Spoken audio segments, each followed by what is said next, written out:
it's Dashia D. It's JStan. Welcome back to In Retrospect Podcast, where we look beyond the surface to find understanding. Bringing you laughs, knowledge, and coaching. So sit back, relax, and join the convo. As you can see, we have a very special guest by the name of Malik Isadore. He is from Charleston, South Carolina, just like JStan and I. He's an Army veteran, an herbalist, and a holistic consultant. Thank you for joining us today. How are you doing? Oh, I'm good. Appreciate you for having me. You know what I'm saying? Of course. Appreciate it. So y'all, we're gonna jump right into let's unpack this segment where you either send in your questions or something is happening in the news that we will unpack. There has been rumors going around that the government might shut us down once again because of the new strain of COVID. It hasn't really been confirmed yet as far as the shutdown. The new strain has, but not the shutdown. Can y'all handle that? Can y'all handle another quarantine? I can. Last quarantine, I was over the road driving trucks, so roads is clear. Not getting any time with a lot of people. I was doing pretty good. I wasn't stuck in the house. Yeah, that's true. I started to work too. I just had to wear a mask because I was doing what was I doing? I was doing community-based therapy, which was scary because you're supposed to quarantine. Meanwhile, I'm going into people's houses. True. Then you can't breathe with the mask on. Huh? So then you can't breathe with the mask on, so it's harder again. Yeah, and it's awkward talking through it. It was a whole mess. Justin? I mean, I would say that. I mean, I feel that I'm prepared, but a lot of folks aren't going to be prepared. Reason being is usually, you shut down. Some folks have to go into work to make money, unless you're going to pass something that says that these jobs are still going to pay people checks or their money that they are waiting to come in, that they're waiting for to come in on their every 2 weeks. If that's not going to happen, then folks not going to be ready, because there was a statistic that came out saying that there's a good percentage of folks, I don't have the numbers, that are making $50K to $100K and they're living paycheck to paycheck. So just imagine the amount of people that aren't going to be prepared. They really tell you, for instance, if you were to lose your job, they tell you need to have at least how many months of salary saved up 6 in order months. for you. 6 months. Yeah. So somewhere in there. So realistically, we can say, we're in a good headspace because like I said, I brought that number up, and we're on, this platform, of course, saying X amount of months. You have some folks thinking to themselves, months? I might got a week. But I'm ready. Ever since you asked me. I'm hoping it doesn't happen. I work for the school district, for those of you who don't know, and the way that the quarantine has negatively impacted the kids, I can't even imagine them being at home for an additional school year. Most of them, I know y'all have seen that trending TikTok where the guy's like, why are my 7th graders on 3rd grade reading level? That's one of the reasons. Because they're sitting at home. They're not checking into their computer. They are on TikTok while the teacher's talking and just doing whatever they want to do, because why? They are children. And also it wasn't good for their mental health. A lot of them came back with very high social anxiety. There's high crime. There's a lot of gang activity, things like that. And so you have kids coming in and it's loud and chaotic. And it's just not, all around, it's not good for people's mental well-being. So I hope it doesn't happen. And if it does, maybe just a week and let us be. But speaking about mental and physical well-being, how did you, get on this journey going from or transitioning from the military to now doing what you're doing now? Yeah, so basically it was the transition that kind of held me back. I went from an outside environment all the time to a inside environment where it's fluorescent lights all the time. And after a while, I developed a vitamin D deficiency. And I started pain in my legs, not to even bring up an old subject, but my uncle that passed not too long ago, Uncle Bernard, he passed from leg cancer. In the back of my mind, I was always like, is this something that's, throughout the family? Because You know, we have moles all around us. It's just something like my mom has, I have it, and then you just never know that one, like if you're not checking yourself, one of those moles could turn malignant, and you know, anything can happen. Yeah. So, you know, from that, I started getting like worried. You know what I'm saying? Like, all right, so what can I do to fix this? Between that, being susceptible to other issues, like mental, and then just like athlete's foot and different things like that. Just going to the doctor, hey, what can I do to get rid of this? What can I do to get rid of that? So I started taking like vitamin D pills, and it was not working as much as I thought it would. Like it'd start, you know, and then it dwindled down no matter how much I use anything that they gave. So that just led me searching for other options because I clearly wasn't getting what I wanted from them. So, you know, right around the time that I believe it was 2017 when What the Health came out, and it just was the first time I ever looked at like myself and what I was doing to myself that caused the issues that I was experiencing. And I'm just one of those type of dudes. It's just like, man, you tell me about it and I'm interested, I'm going to try it. So they were like we don't have the correct enzymes to ingest the lactose, which is the sugar from milk. And that it also, like with dairy products, it puts over like a thin film over the tongue, so you lack certain taste buds, so your food may not taste as good as it could be. So you talk about milk really quickly. I just wanted you to touch base on like how folks shouldn't be drinking milk. I know some people say milk ain't good for you. It's not really coming from the cow, or I'm just saying that's what folks say. If it is, and even if it isn't, it's still.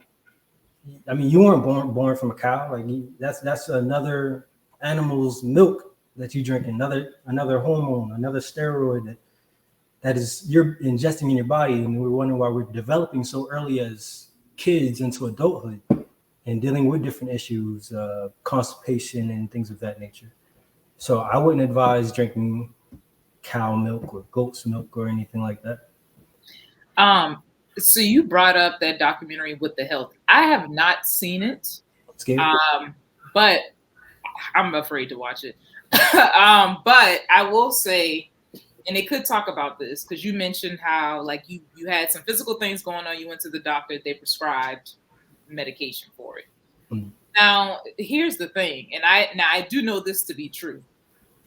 Big pharma that exists, meaning, because can you explain what that means? People don't understand it. Okay, that's what you do. That's what you do. So your doctors and pharmaceutical companies only make money when you are sick.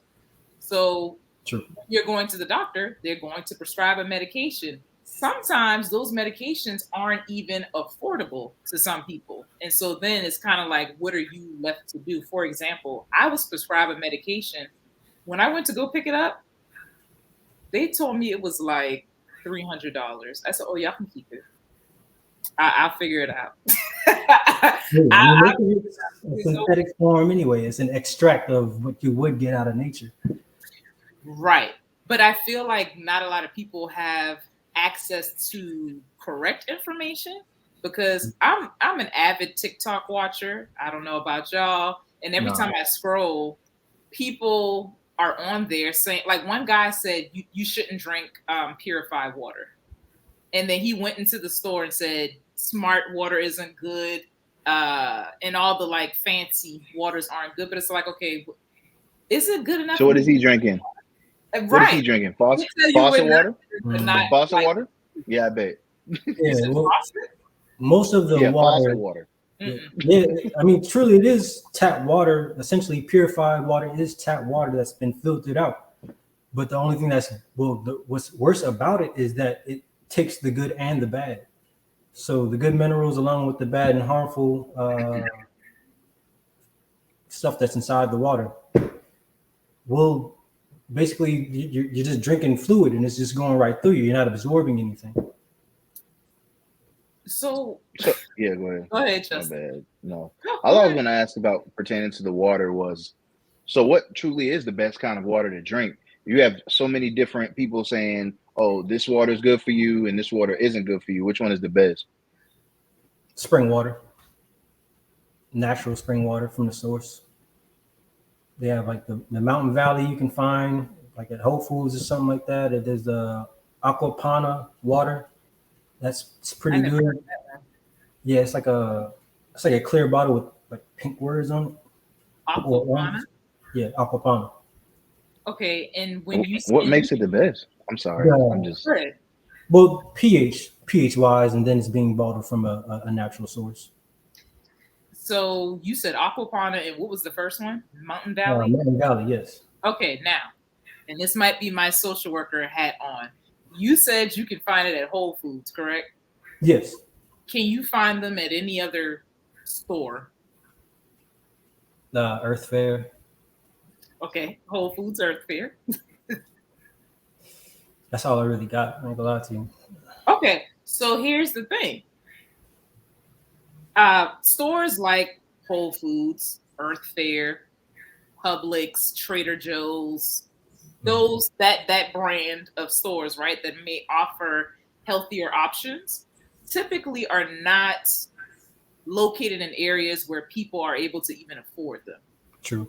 what do you mean by that? So most of those Whole Foods, Earth Fair, those brand of stores are typically in more affluent places. So people who are on a limited income or restricted income may not have access to a Whole Foods. They may have access to a Walmart, maybe a Kroger. That's about the corner store, Dollar General. Like that's what they have access to, and so that also plays into it, like proximity wise. If somebody can't get to a Whole Foods or an Earth Fair, then what's a realistic option for them? Well, there are certain gas stations that carry like the Iceland, and I don't know if Ivana. I believe it's Ivana. That's pretty good. Yeah. All right, there's the gas stations, but just for these particular brands, as we're talking about, because when I was still in Charleston, I'd take that 25-30 minute drive all the way to Mount Pleasant just to grab some specific groceries and then all that back to my crib. So mainly if you really need it, it's out there for you. There's a spring, the Healing Springs in Orangeburg, if you ever decide to take that drive. That's free water and it's actually pretty good. I was using it for a good minute. I'll take a couple gallons, haul it in my truck, take it back to the crib. Drink it, cook with it. I wouldn't really touch the faucet water at all.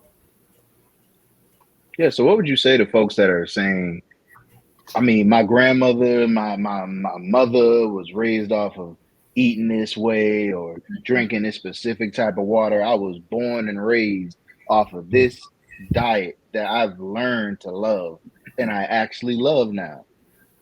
And then when you're telling me it's not good for me, I'm gonna still eat it, drink it, do whatever I want. What would you say to folks that have that mentality or that, those ideals? Yeah, it's an addictive lifestyle. The sugar is getting to us. You know what I'm saying? And then once you're raised off of it, your grandmama was cooking it. You know what I'm saying? Yeah, it's a habit to have. But if you see what's happening to your mother and father, your uncles that have been eating this lifestyle, and then you continue to eat this same way, you're going to end up, if they, had disease throughout their life, which most likely they have, eating these processed foods and things of that nature, you're going to experience the same thing. Those same traits that's been passed down, the high blood pressure, if you don't make the change, then you're still going to end up with those same symptoms. Mm-hmm. I mean, I think that definitely plays a role in it, right? Culture, traditions, things like that. But then I also think it's the accessibility piece, education, because there are some things that I might buy now that I think, oh, this is healthy. And then you look at the nutritional facts and it's like, oh, I might as well just eat a candy bar. Yeah, I mean, you got to stick to whole foods. Everything that's inside of it, whether it be an apple, an avocado, or something like that. If you can't read what's on the back of that label, you don't even need to mess with it. And that's why I like that I'm starting to see more farmers markets pop up in places when you don't have access to grocery stores like your Whole Foods and Earth Fair. No shade to y'all. I'm just saying when you don't have access to those, you have farmers markets instead. You think you better than us? I don't shop at those stores. But this is what I was going to ask you. What is deemed the healthiest diet? We know about veganism. We know vegetarians, people who might be gluten-free. It's all sorts of things out there. I'd just say a whole food diet, whether it be vegetables and fruit. That's as long as you know what's in the fruit. Well, as long as you know what's in the vegetables, you get it. Pick it up yourself. It may not be the best, whether it be organic or non-organic. You'd want to opt for the organic option, but these are the less mucus-forming foods that aren't going to be acidic to the body. So meats are okay. No, I didn't say that. That's what I'm asking.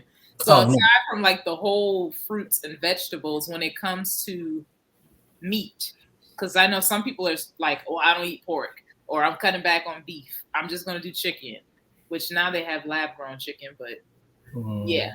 You know what I'm saying? Well, I wouldn't buy it because of the uric acid effect it has on the body. And then if you think about it, it is flesh. It's dead flesh. It's not you going out to the jungle and hunting these animals yourself. And then you think about the emotional trauma that they go through that's now inside their flesh that you're eating now, that has an effect on your well-being. Mm-hmm. So energy does transfer, never dies. But chicken wings are so good. What would you say to somebody that says that? Listen, you know how many times I've relapsed on this journey of mine? Let us know. Is it the wings? It's difficult. It's difficult. But you know, like they say, it takes 21 days to break a habit. It may take some people even longer just to slowly wean themselves off of the addiction of, you know, sugar and meats and stuff like that. So, like I was saying before, once I did do that What the Health video, I fasted from cheese and meat for 3 months before my first relapse. And, you know, I did notice a change in... Oh, go ahead. I'm sorry. I was about to say, did you I wanted you to just expound on it a little bit, or just talk about it a little bit more in depth as far as when you said the relapse. Like, somebody may ask, like, what's the perfect way to go about that, just to stop outright eating these foods that are deemed not good for my body, or just to wean myself off of everything slowly, progressively over time? It just depends on the person. Why? Which one would be the... Oh, okay, go ahead. Yeah, it depends on the person. Like, certain people are able to cut cigarettes off cold turkey. You know, certain people are able to cut bad food out of their diet cold turkey. But if you're having issues, which most people will have because we are addicts, you'd want to individually, as much as you can, take certain foods out. You want to change rice for quinoa, maybe some lentils for meat every once in a while, you know, and just progressively, you know, cut these foods out of your diet. I thought Justin had to say something else. You have to say something? No, I don't have anything. That's why I was just curious to know, because that is a really hard thing for a lot of folks. They're thinking, okay, I need to get healthy. I'm gonna do it. I'm gonna start today and cut cold turkey. Now all of a sudden you're eating a little bit of something that you said you wasn't gonna touch at all, and it's hard because in people's minds it's like, well, I already ate a little bit of it. Now I'm just back on it all together. Yeah. We should all just be thankful for the attempt in the first place, because, you know, that's just the first part of the battle. You know what I'm saying? And if you have a set up goal for yourself and then you don't make it all the way through the goal, don't be too hard on yourself, because you've progressed to a point where you know there's an issue and you need to take care of it. But, you know, it's temptation, man.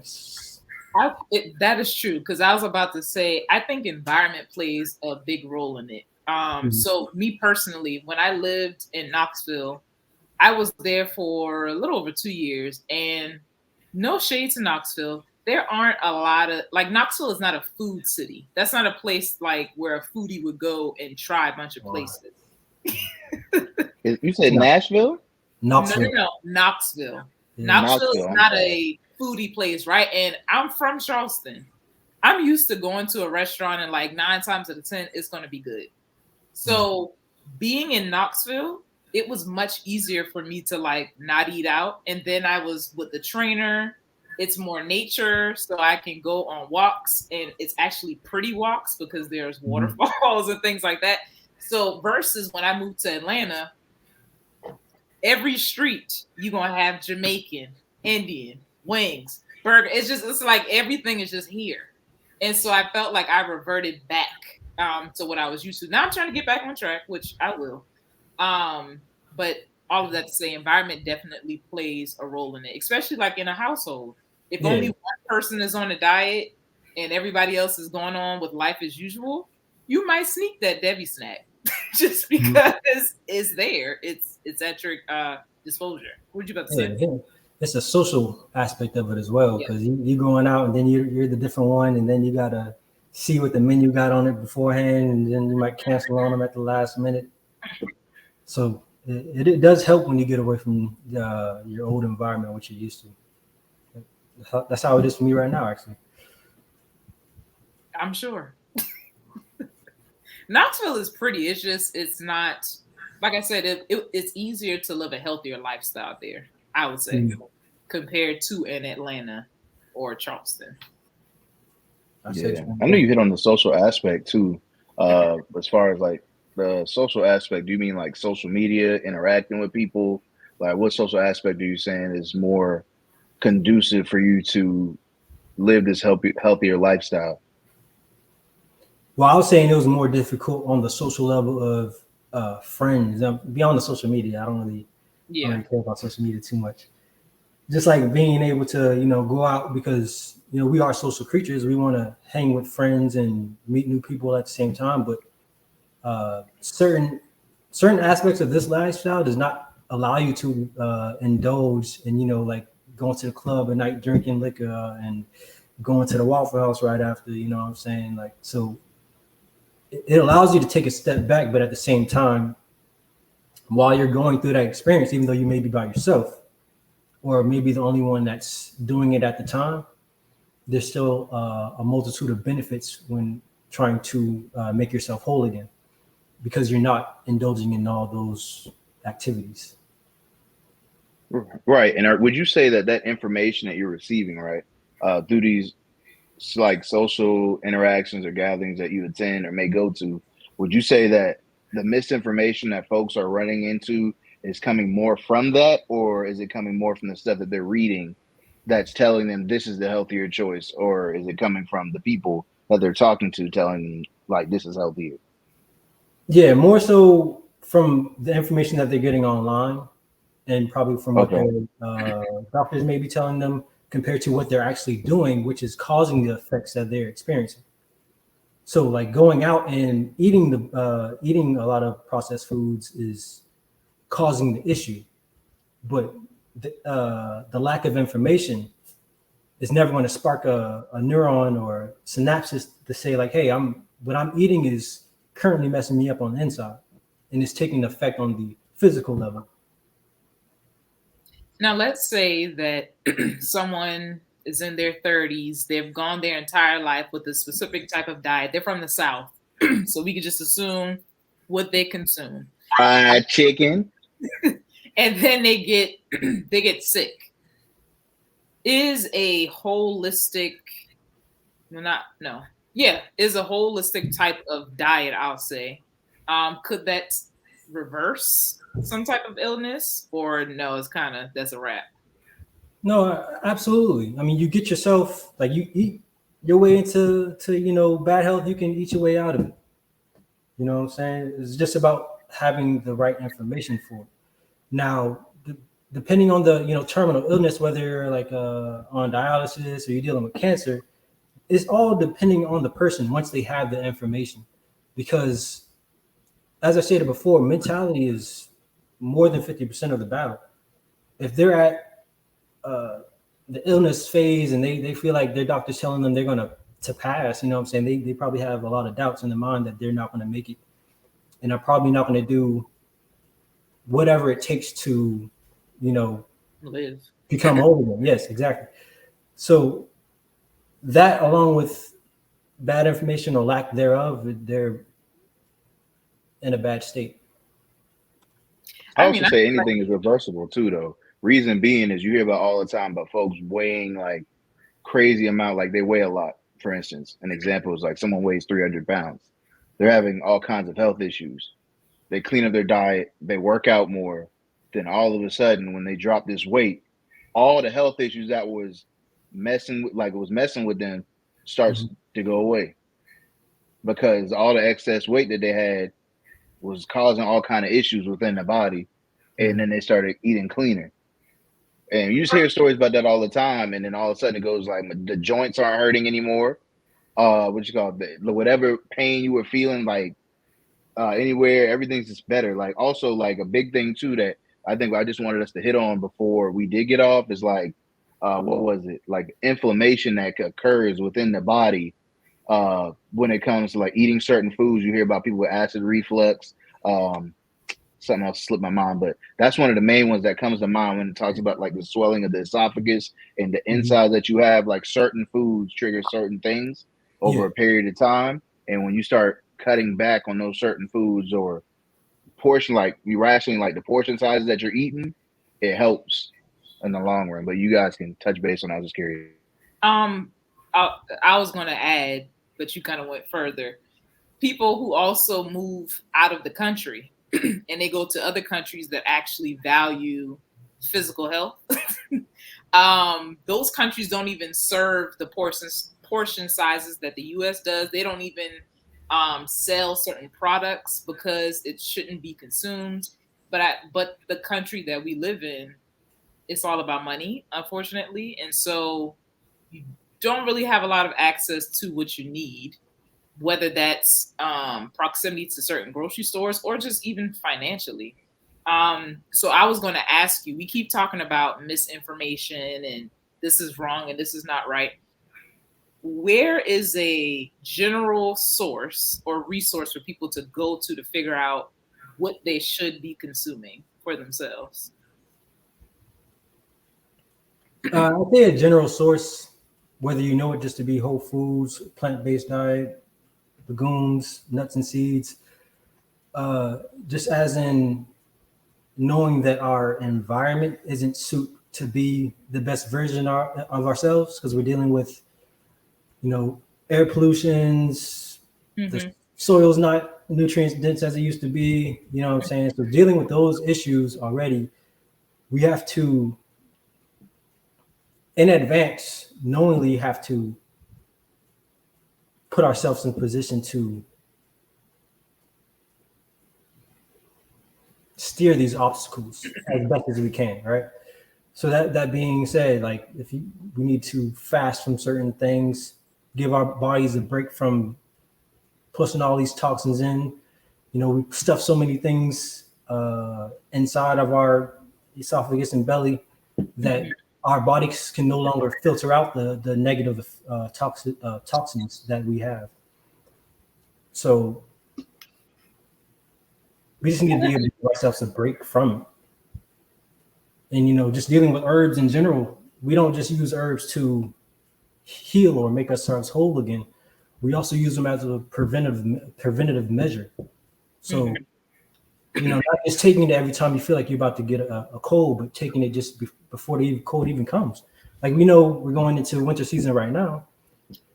More people, our immune systems are not as strong as they should be to counteract the certain viruses that we contract during these times. So just knowing that and being able to get ahead of that will be better for everybody.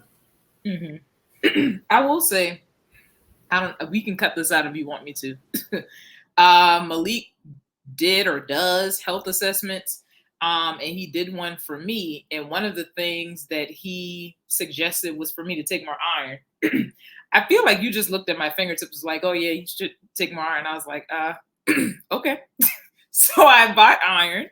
And ever since I started taking it, I sleep through the night, which I have not done in a very, very long time. And a part of that physical and mental health well-being is you need to rest. You need to get rest. I know we're in a culture of work hard and all of this, but you got to recharge yourself.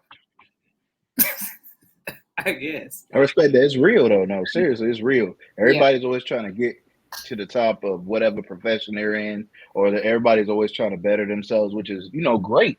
But at the same time, you got to remember to definitely take care of yourself. Neglect will creep up on you real quick, and you'll be neglecting things in your life that you should be paying attention to. Small stuff like moisturizing your skin. That's important. Now, you laughing. Some people might giggle about what I'm saying, but it's the smallest things that not moisturizing your skin turns into somebody that does not like to wash off. And I'm going to leave it at that. I would go with the fasting thing. It's definitely hard initially, but then after a certain amount of time, your craving for that specific thing definitely changes. Because I know when I lived in Tennessee, I wanted to cut back on just sweets in general. I have a sweet tooth 24/7, basically. And I took like a month or so of no sweets. And now, or when I went back to eating them, certain things I'm like, I can't even take that. Or if it's like a drink, I have to dilute it with water. Mm-hmm. Same thing. I take a social media detox at least once a quarter. And it is very freeing for my mental. So yeah, fasting is very important for your well-being. You realize what foods are good for you and what not, what causes mucus again when you put it back into your system. Think of it as a permanent.